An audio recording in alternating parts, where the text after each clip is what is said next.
I believe that I heard about Frankie in the fall of 1986. Maybe I had read something about him before, but I didn't know really who he was or anything like that. But I think it was Erin Stevens telling me that Frankie was in New York. He had started to teach a little bit at the time. And when she told me this, we met in London. So I think she gave me the phone number of Frankie. And I remember probably in November 1986, I called Frankie and we spoke a little bit over the phone. And I said, if I would come to New York, would you be interested to meet me then? And he said, yes, of course. So I decided to buy tickets for New York, and I believe that was in February 1987. And I was told at the time that the New York Swing Dance Society, they had a performance troupe. I guess it was called the Big Apple Lindy Hoppers at the time. And Frankie was on the troupe, so I was told that they were performing on a smaller club on Manhattan. So I went to the club, and I think it was 3 or possibly 4 couples performing. And I came in, and when they performed, that was the first time I actually saw Frankie as far as I remember. So he came on stage with the other dancers, and they performed the Lindy number. And then I had the opportunity to talk to Frankie a little bit after the show. And he said, why don't you come to my home and we can talk more in a more peaceful environment. So a few days later, I was invited to come to his home. And I went there, it was out in Queens. And I can't remember exactly, but Frankie was maybe on the 10th, 14th floor, something like that.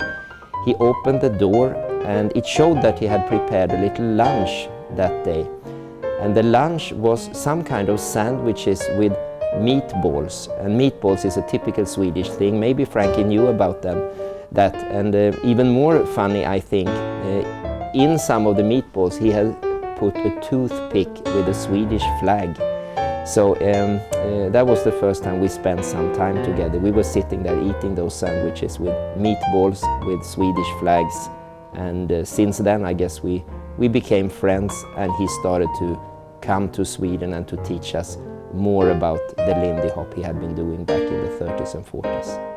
The impact of Frankie in my life has been enormous, I would say.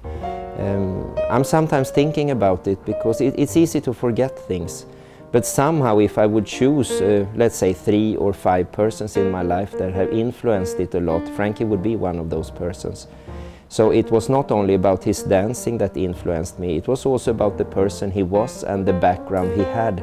Maybe he was a little bit hesitant in the beginning to believe that something could happen again with the dance, but once he has understood that there were groups of young people willing to train, to practice, to start to teach, to start to perform, all those kind of things, then I think Frankie went 100% into this. He had retired from the post, and I think he was in good health. He still had the interest for the dance.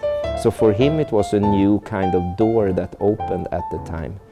And I mean, he immediately became the center of attention because he had the know-how, and he was very accessible, and he was very willing to share all the time. So for us coming into the dance at that time, he was the man we always asked if there were any questions about how to do the dance or the background in Harlem.